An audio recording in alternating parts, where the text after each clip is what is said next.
mon invité, vous le connaissez bien, il est animateur de l'émission phare de TV Liberté Immédiat. Il est aussi et surtout le président de la Fondation Polémia, Jean-Yves Le Gallou. Bonjour. Bonjour Martial. Bienvenue chez vous, quasiment là. Bien, je suis chez vous, Martial. Je vous remercie de me recevoir. Nous sommes chez nous. Allez, publication d'un nouvel ouvrage intitulé Européens d'abord, essai sur la préférence de civilisation, c'est chez Via Romana. Alors, comme boire ou conduire, il faut choisir. Vous indiquez à votre lecteur qu'être français ou européen, il faut choisir. À ceci près d'ailleurs que vous décidez pour lui, en indiquant beaucoup de Français ne se sentent plus en France. Finalement, ils se sentent des Européens d'abord, des Européens de langue française. Vous avez choisi pour eux, finalement. Je crois qu'un Français, effectivement, c'est d'abord un Européen. C'est un homme ou une femme de civilisation européenne et qui, effectivement, traduit sa civilisation à travers la langue et la culture française. Mais la langue est seconde par rapport à la civilisation. Alors, si être français est devenu une appellation d'origine non contrôlée, ce sont vos termes, une nationalité donc dévalorisée, pourquoi avoir mis, d'ailleurs avec succès sur le site Polémia, une définition charnelle de la France en 8 points? Promouvoir l'identité européenne, mais en faisant abstraction, alors cette fois-ci, de sa propre identité, en renonçant à partager une mémoire, une histoire, des musiques, des noms, des goûts, des odeurs. C'est tout ça qui fait la France, Jean-Yves Le Gallou. C'est la France. Oui, alors, vous parlez d'une vidéo. Effectivement, Polémia a réalisé une vidéo, Être français, qui a connu un grand succès, 1 300 000 vues sur YouTube. Mais il y a eu, après cette vidéo, l'Institut Iliade a eu l'idée d'une vidéo Être européen. Et alors là, c'est très intéressant parce que tout le monde disait être européen, ça n'aura pas de succès, l'Europe, ça embête les gens, l'Europe, ça n'intéresse pas les gens, l'Europe, ça ne plaît pas aux gens.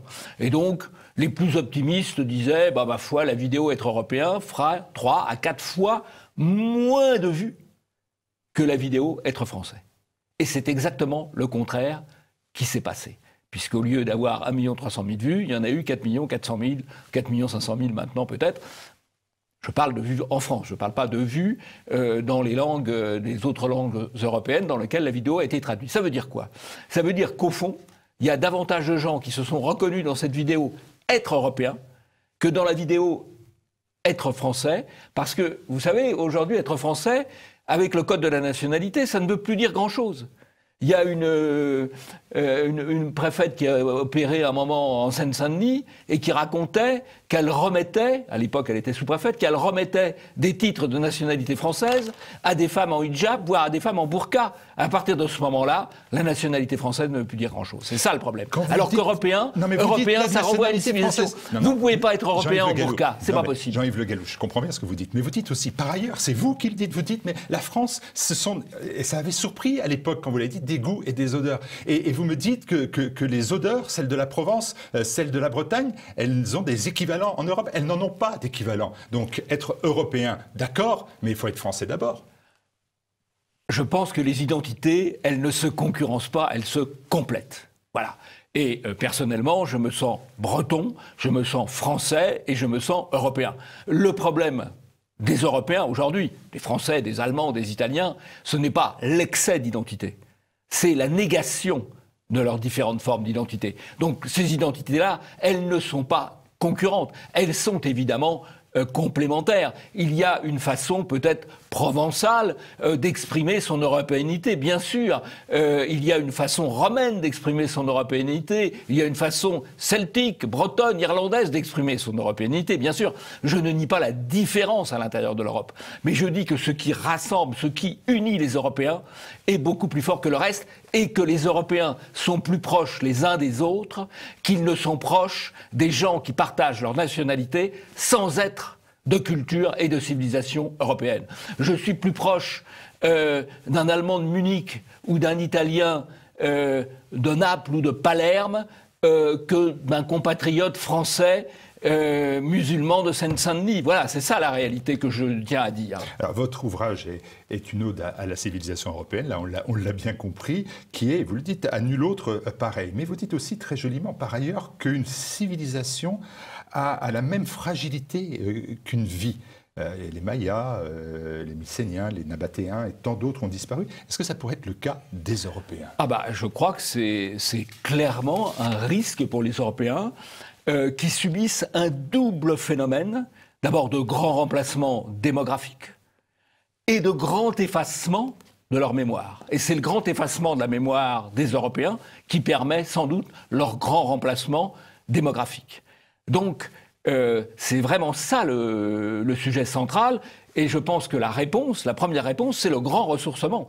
Il faut retrouver la mémoire européenne, notre mémoire européenne. Est-ce que finalement, si au fil des pages du livre, on comprend que la civilisation européenne, elle a déjà été attaquée, bien évidemment, elle a souvent été attaquée dans son histoire, mais que là se rajoutent, si j'ose dire, des éléments, des agents destructeurs de l'intérieur qui vivent en son sein, et les Européens font l'objet d'une véritable campagne de propagande, dites-vous, pour, je vous cite encore, déconstruire leur identité ethnique, biologique, historique et culturelle. Absolument. Écoutez, on peut dire déconstruire l'identité ethnique. Vous allez avoir des publicités qui feront la promotion de couples racialement mixtes, mais toujours dans le même sens. C'est-à-dire, l'homme est noir ou arabe, la femme est européenne, systématiquement. Donc il y a un racisme des pubards. Vous croyez ça? Donc, oui, absolument, je crois ça. Dans 80 ou 90 ou 95% des cas. Il suffit de regarder les publicités. Ça, c'est un élément de déconstruction de l'identité. Mais il y en a beaucoup d'autres. Quand on détruit l'enseignement de l'histoire, c'est de la déconstruction de l'identité. Quand on culpabilise, parce que finalement, on est en permanence dans une logique de culpabilisation. Les Européens qui ont fait le monde, selon l'expression du philosophe Paul Amar, les Européens qui ont fait le monde, en bien, en mal peut-être, il n'y a pas que du bien, c'est vrai, mais les Européens qui ont fait le monde, aujourd'hui, sont l'objet d'une opération massive de culpabilisation. Ils seraient coupables des crimes globalement, collectivement, des crimes de la Seconde Guerre mondiale. Ils seraient coupables de la colonisation, qui a quand même laissé quelques bienfaits au passage. Ils seraient coupables de l'esclavage, alors que beaucoup de civilisations ont pratiqué l'esclavage. Il y en a une seule qui l'a aboli. C'est la civilisation européenne, mais ça ne fait rien. Ils seraient coupables. Donc il faut sortir de cette culpabilité et retrouver la fierté de la mémoire européenne, retrouver la fierté des grandes choses que les Européens ont fait ensemble et pas seulement les uns contre les autres. Je vais faire un peu l'avocat du diable, vous me permettrez cela. Mais il est bien représenté, Martial Bulle, il est bien représenté. Mais est-ce qu'on n'est pas dans la logique du complotisme? Vous croyez, ou vous voyez dans la propagande, un moyen d'aider à l'IVG. Cette fois-ci, c'est l'interruption volontaire, l'IVC, pardon. Interruption volontaire de civilisation. Absolument. Mais est-ce que ce n'est pas tout simplement la volonté d'éclairer l'opinion en démocratie? Par exemple, le nouvel actionnaire du Monde, qui s'appelle Kretinsky, vous suivez ça dans Immédiat, ne dit rien de plus quand il affirme que l'information joue un rôle énorme dans le processus d'éducation des électeurs. Éclairer les opinions. Il n'y a pas de complot, Jean-Yves Le Gallou. Tant pis, c'est pas de la propagande. Il y a simplement de la rééducation. Voilà. Il n'y avait pas non plus de complot. Quand on envoyait les gens se reformer au goulag, c'était de la rééducation. Oui, absolument, tout à fait. Disons qu'on a aujourd'hui un goulag mental. Voilà. Dans votre recherche de coupables, certains pourraient même dire de bouc émissaire, vous invoquez Julius Evola dans Révolte contre le monde moderne pour dénoncer l'Amérique, cette fois-ci, qui a créé une civilisation antagoniste de la nôtre, un impérialisme du vide.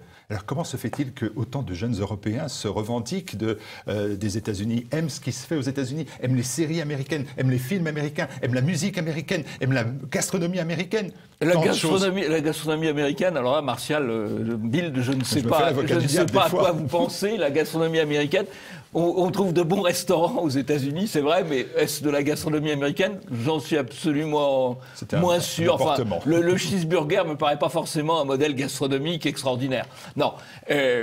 L'Amérique a apporté essentiellement une vision matérialiste. L'apport principal de l'Amérique au monde actuel, c'est la propagande publicitaire, avec Bernès, qui façonne les esprits et qui impose effectivement tout un certain nombre de produits culturels qui eux-mêmes sont là pour ouvrir la porte au marché et aux marchandises.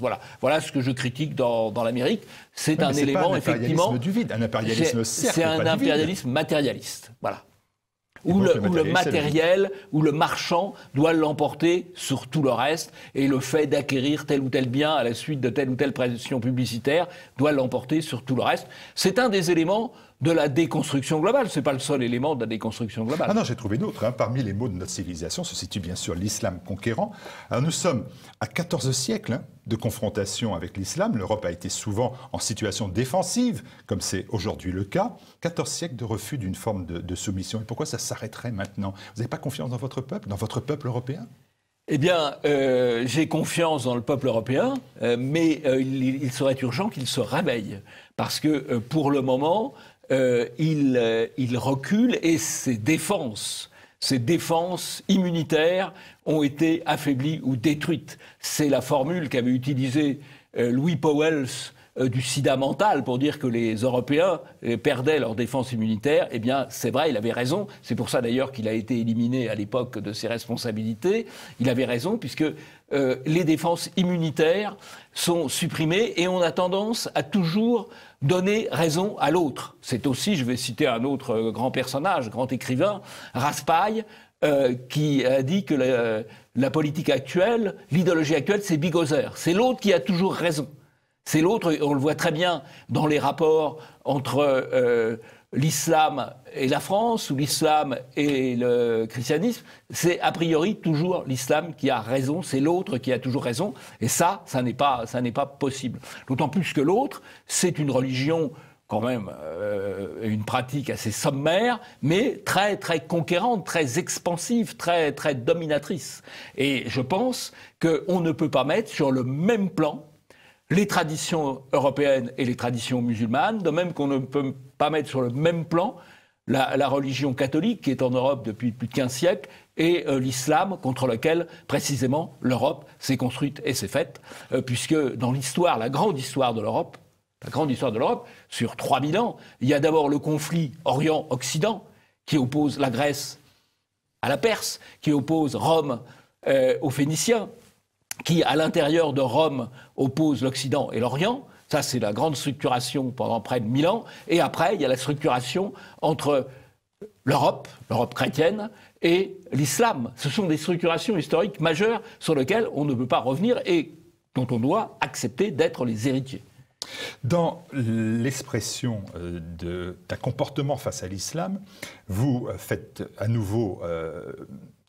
vous avancez à nouveau la notion de préférence de civilisation, mais vous y rajoutez un terme, finalement, dans l'ouvrage, c'est de civilisation chrétienne. Et ça, est-ce que c'est une évolution de votre pensée que d'aboutir à rajouter ce terme-là, comme vous l'avez fait d'ailleurs à l'instant? Écoutez, moi je me définis comme européen et chrétien. Voilà. Je crois qu'on peut se définir comme européen et chrétien sans pas forcément partager la foi en la Sainte Trinité, tout simplement parce que l'histoire de l'Europe est inséparable de la culture chrétienne à travers les œuvres d'art. Les œuvres d'art, si vous regardez les œuvres d'art, il y a deux grandes inspirations. Il y a les inspirations mythologiques et il y a les inspirations religieuses. Ça fait partie de notre culture. J'ai passé une semaine avec mes petits-enfants en Andalousie. J'ai visité beaucoup d'églises baroques, extraordinaires d'ailleurs. Bon, extraordinaires. Bon, ça fait partie, j'ai visité des palais Renaissance aussi. Bon, tout ça, c'est ça notre histoire. C'est ça notre histoire. Et évidemment, je me sens infiniment plus en Europe quand je suis dans la Séville de la Renaissance ou de l'âge baroque que quand je suis en Seine-Saint-Denis. J'ai visité le tombeau des rois catholiques. C'est émouvant, impressionnant, et je me suis dit, mais comment on fait maintenant pour aller visiter le tombeau de nos rois à Saint-Denis, enclavé dans un quartier musulman? C'est là qu'on voit la difficulté de la situation. Vous prenez la préférence de civilisation, vous l'avez dit tout à l'heure, le grand ressourcement. Et là aussi, et je reviens toujours à ce choix européen, français ou être européen, quel bouleversement quand même. Car il y a 30 ans, un peu plus, en 1985, vous étiez, vous, Jean-Yves Le Gallou, à l'initiative d'un concept, d'un ouvrage, appuyé par un ouvrage, le concept de la préférence nationale. C'est vous qui avez inventé ce terme. Et aujourd'hui, vous venez ici nous dire, 35 ans plus tard, la préférence nationale, ça n'existe plus, c'est un faux combat, c'est la préférence européenne, c'est la préférence de civilisation européenne que je prône. 35 ans, une évolution. Oui, alors Martial Bild, je ne dis pas tout à fait que la préférence nationale soit abandonnée, je ne le pense pas. Je pense que la préférence nationale, elle a été sapé à la base par la délivrance à tout va de la nationalité. Et si vous relisiez la préférence nationale, vous verriez que dans l'ensemble des chapitres qui construisent la préférence nationale, le premier chapitre qui en est le socle, c'est la réforme du code de la nationalité sur un principe très simple. Être français, cela s'hérite ou cela se mérite. Aujourd'hui, cela se distribue. Et donc, le socle de la préférence nationale, qui était la nationalité, a été effondré. Et d'où aujourd'hui, je pense, la nécessité d'avoir la préférence de civilisation. La préférence de la civilisation européenne. Il n'y en a pas beaucoup. Dit il faut installer ou restituer ou remettre ou reformuler la préférence nationale. Vous leur répondez, ce n'est plus possible, c'est trop tard. Je leur dis, c'est insuffisant. Je ne dis pas que c'est trop tard.